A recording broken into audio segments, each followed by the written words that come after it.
This is our part 2 of More Than an Athlete, of the Virtual Power Summit series. We wanted to circle back with you. We had some technical difficulties last time, but we wanted to connect with you because, of course, you're a resource, and we want to make sure that our audience get to see that resource as well. Okay. So my question that I asked Essay last week was, how do you define what is more than an athlete? Awesome. I think more than an athlete, it's a couple of different variations of it. I think it's players tapping into their careers, passions, and interests outside of sports. We know far too long that athletes are just told just to stick to playing basketball, football, soccer, etc., and that they didn't have time for other opportunities outside of the game. That's still prevalent in the collegiate space. I've seen a shift on the NFL side, though, that more and more players, that's one of the reasons why they extended the offseason, and we try to limit the time that the players spend at the facility so they have time to tap into, what are the passions, interests, or careers you have outside of football. And then if you don't know what that is, that's okay. While you're playing, let's help you figure that out. But if you do know, let's build on that from an educational perspective, when you look at certificates, degrees, trade school, or from experience perspective, looking at internships, job shadow opportunities. So I would say that the best way for me to define that is probably just a athlete's careers, passion, interests outside of the sport that they play. Okay. So I'm going to give, we're in the moment right now, right? So it's Olympics time. So obviously football is not in the Olympics, but we're touching a lot of different athletes. So if you look at some of the athletes, a lot of them have been pulling out because of their mental health, because they want to consider themselves, more than just the sport.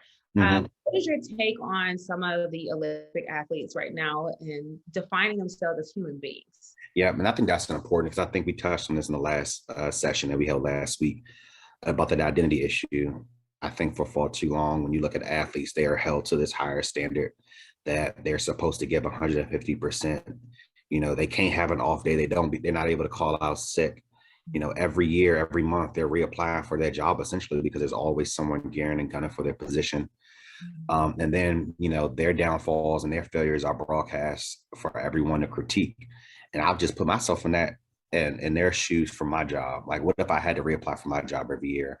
What if I made a failure? I had a typo, misspelled an email, messed up a project, and everybody had to critique me, and then I had to come back. I can't call out sick. I can't, I have a slight cough from cold. I can't call out.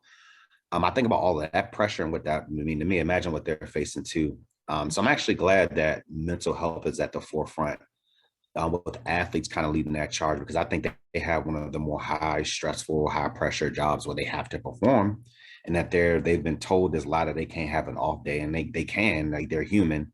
And I just like the humanizing aspect of that's what we're seeing with athletes now with mental health. It started with the social justice stuff too. I think people are starting to see athletes as humans that are just athletic. And so I love what we're seeing, especially at the Olympics, because that's the cream of the crop. Those are the best of the best athletes.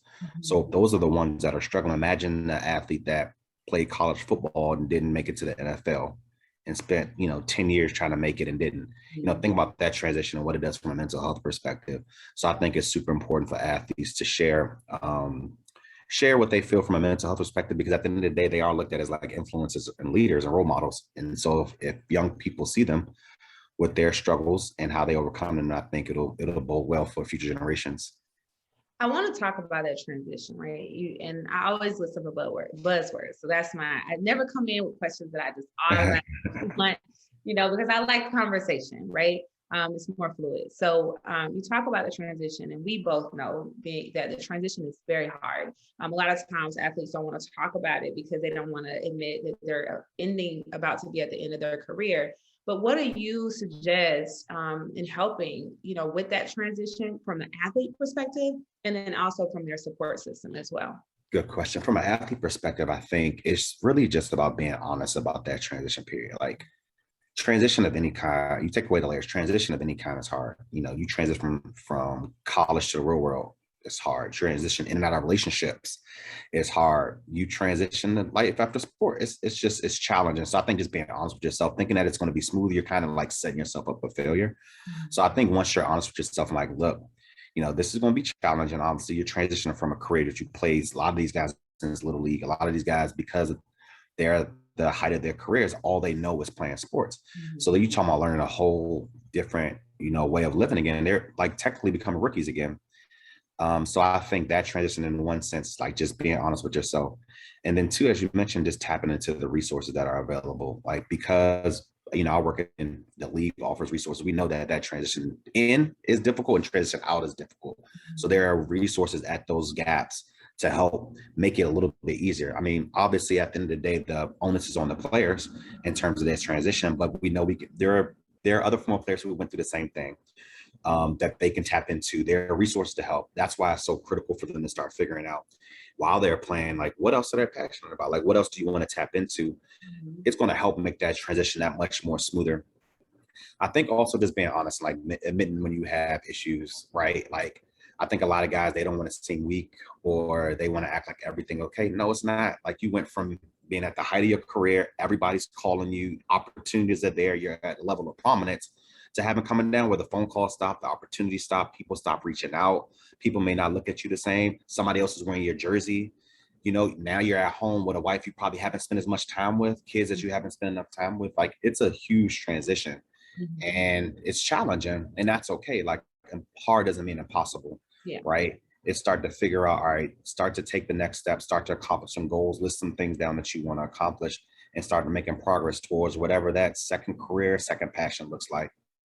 Mhm. Well, I agree with you. And I think a lot of times people assume that that transition is going to be quick. They think it's going to be a season, right? So it took them a season to learn a playbook. And they think that, well, I'm going to learn this playbook of life, right? Being home, like you said, with your wife and your kids, in which you haven't spent that time with them because you've been in season, you've been in training camp, you've been OTAs, you've been playing in a way. And so having that time, I would say from dealing with my clients, that time transition is between 2 to 3 years.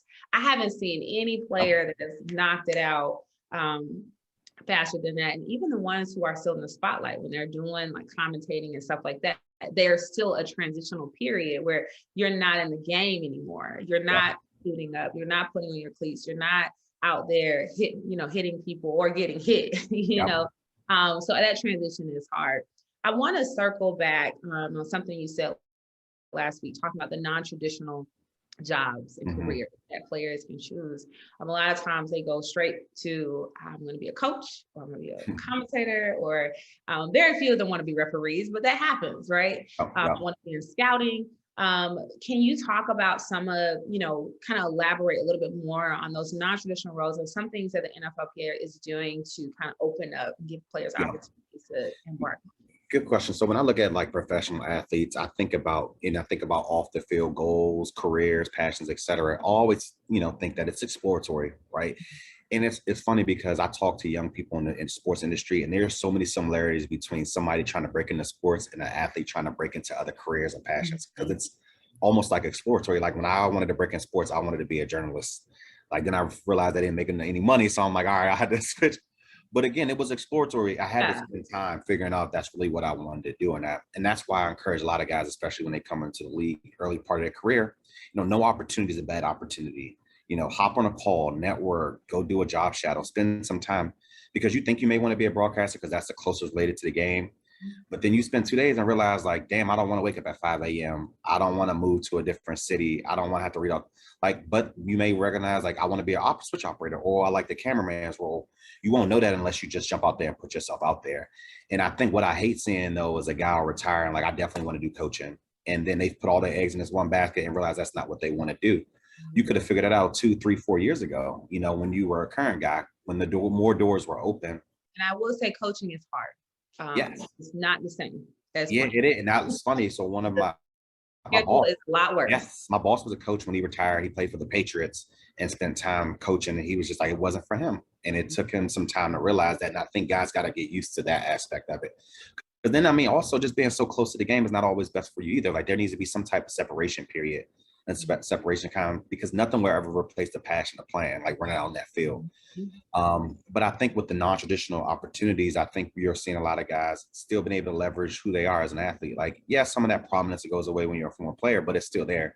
Like I think about, how we've been able to bring on so many partners at the NFLPA that want to work with athletes. Like these senior level executives, these CEOs are like huge fans of these guys. So I leverage that. And that's one of the things we try to do at the union is just tap into all the partners we have. Like we're probably one of the most profitable sports union. We have a whole for-profit arm called NFL Players Inc., where we work with over 150 partners. So now we're starting to tap into those partners. Like, not only do we want you to help us bring revenue to these guys, like we want opportunities. We want you to hire these guys when their transition is over. Yeah, you can leverage them for a commercial, but get them a job too. And so that's one of the things we're starting to do is building into these contracts to have them take on players on the all season as interns or job shadow participants. And one thing I will say to that is a lot of players feel like they don't have to have resumes, right? Yeah. Because, or if they have a resume, it's literally just, I played for, Chicago Bears for 10 years, and they don't understand the skills that they develop by being an athlete. Yes. And so, I think having somebody that's a professional to write their resume, because athletes are great employees. I mean, they're great entrepreneurs as well, if they have the right team, the right structure, and they can find, and discover on their own, like, your capabilities. Yeah, that's good. You mentioned that the transferable skills are there. Like, it's just letting them realize. I think they don't know how to make the connection sometimes. Like your teamwork, your discipline, like your ability to accomplish goals. Like, these are one of the few professions where they've reached the height of their career. Like, I think about all this work that I put in. I still haven't reached my dream job yet. And what is that deal? What is your dream job? Honestly, I don't even know, but they know what it is, and they reached it right at 21 years old. Yeah. Which is crazy. Yeah. If you think about it, I will say, if you think about the financial transition as well, right? Because understanding that at no point in your life, and I won't say at no point, because I don't like to say never always, right? I would say there's a 90% chance that you will never earn that income that quickly. Yes. You're not going to be making $40,000 a week, like, unless you have some level of, you establish a business in which you're earning that, so when you're talking about the transition of them doing jobs like the cameraman, they have to understand that you're not going to make the same that you made, but it's more so about your passion. Does this make you happy? Yes. To be the cameraman? Does it make you happy to be the video editor, to be the person doing, creating codes? Like, does that make you happy? I want to circle into and kind of transition into people who want to have jobs in sports, right? So we've been talking about, and that's one thing that we talk about at DSG.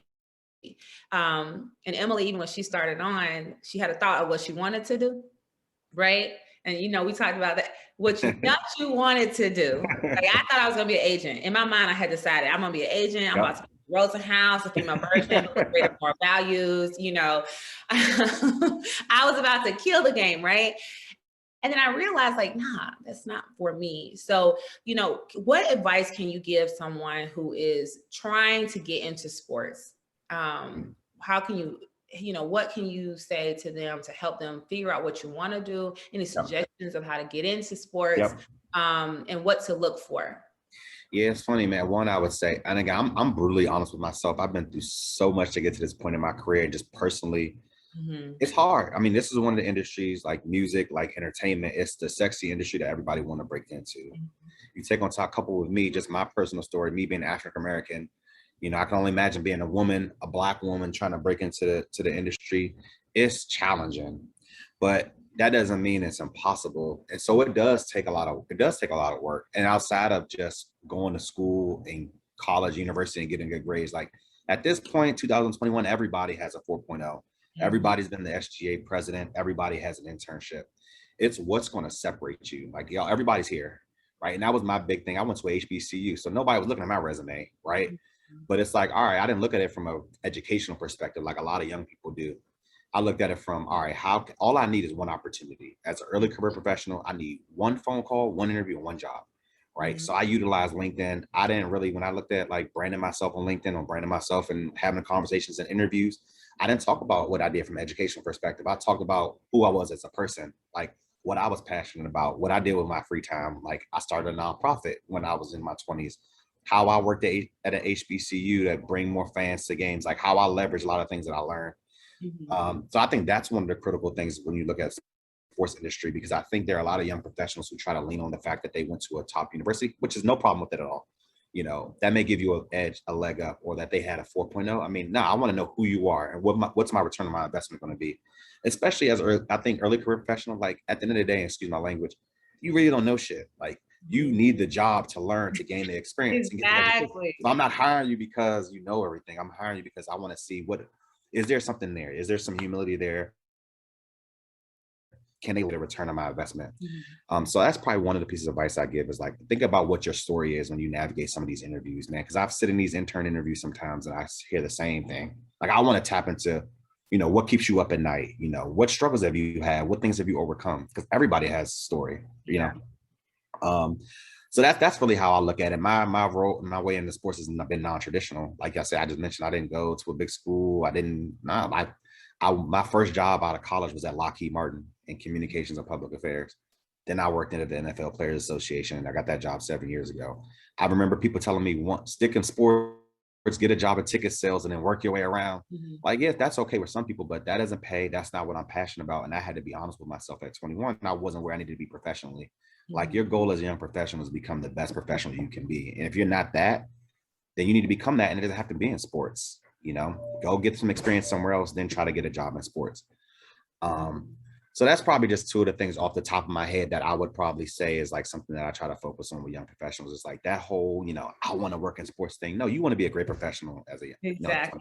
Well, and I think sometimes people have a misconception of what it means to work in sports.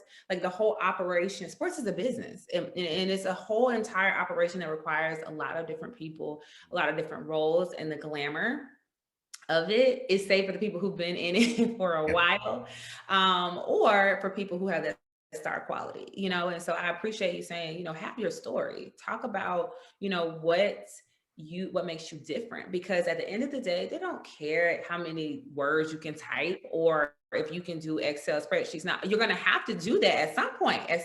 Somebody's going to ask you to do it. You have to make a decision as to, how bad do you want it? But I think there's always, you can take a non-traditional role, right? And so I'll use Ron Rivera as an example. Ron Rivera played in the league for a very long time and then went and sold insurance for like 5 years. Wow.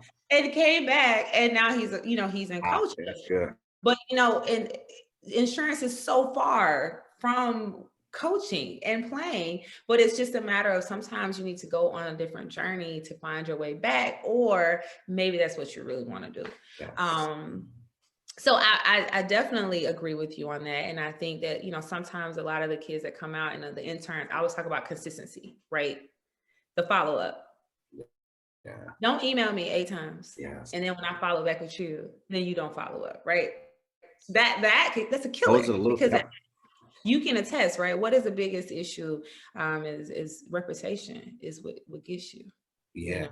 And I mean, you're pointing the nail on the head. And I think it's those little things. It's the communication. And that's where I just get so caught up sometimes with young professionals. Because I think there's this eagerness to just get a job. I want to work in sports. I'm gonna get there. I'm like, it's the little things, man, that you want to get better at. Like, I remember, like, if I didn't spend that 2.5 years at Lockheed Martin at 21 as a Black man working in a predominantly white company that was the 43rd most powerful company in the world, I wouldn't be where I'm at right now. Yeah. But it would be to step out. And I went there and they should have fired me so many times. Like, I wasn't where I needed to be.